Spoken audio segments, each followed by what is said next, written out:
Erick Thohir menyambangi kantor Kejaksaan Agung dengan membawa satu kasus baru pada Senin lalu. Ini menjadi bukti keseriusan niat Erick membersihkan tubuh kementeriannya. Saat ini Erick masih enggan menyebutkan kasus yang dibawanya ke Kejagung tersebut.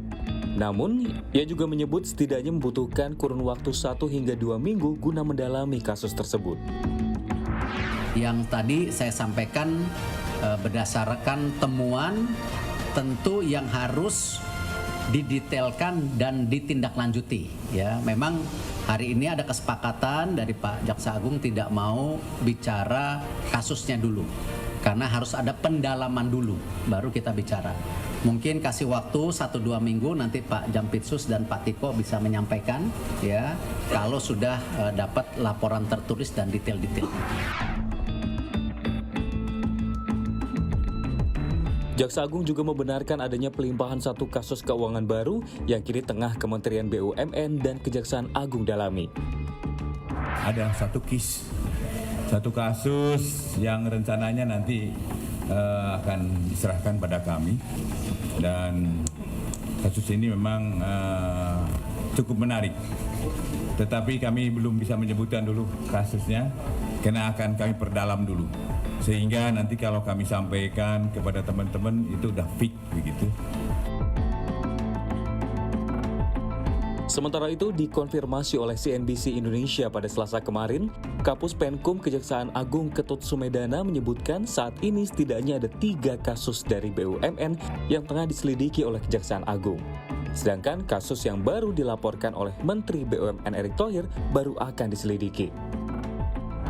Dan yang lagi landing ini sekarang ada 3 kasus, yaitu kasus dana pensiun Pelindo, kasus proyek transmisi PLN, dan kasus Geraha Telkom Sigma. Ini nanti akan kami rilis di minggu depan. Tapi kasus yang dilaporkan oleh Pak Erick ini belum bisa kami ungkap secara gamblang di media, karena kasus ini baru kami tahap pelajari dulu, gitu loh.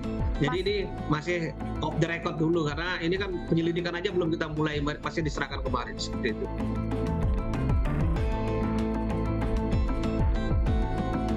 Terkait banyaknya temuan kasus pelanggaran tata kelola di BUMN, pengamat BUMN Toto Pranoto mengungkapkan, diperlukan penegakan hukum yang tegas terhadap berbagai pelanggaran tersebut agar dapat timbul efek jera. Menurut saya yang kurang dilakukan sehingga masih timbul kasus kemudian seperti ini adalah bagaimana kemudian penegakan hukum atas kasus-kasus yang ada ditegakkan begitu loh. Sehingga tadi yang saya sampaikan bahwa kemudian orang bisa membuat impresi bahwa kalau kita melakukan kesalahan atau kesalahan dilakukan dan kemudian terbukti, maka kemudian hukumannya cukup berat, sehingga itu bisa kemudian membuat ada efek jera terhadap yang lain-lain. Kalau hal-hal semacam ini saya kira bisa terus dikerjakan, ya, tidak ada istilahnya tebang pilih, tidak ada apapun yang betul-betul memang berlandaskan aspek hukum saja.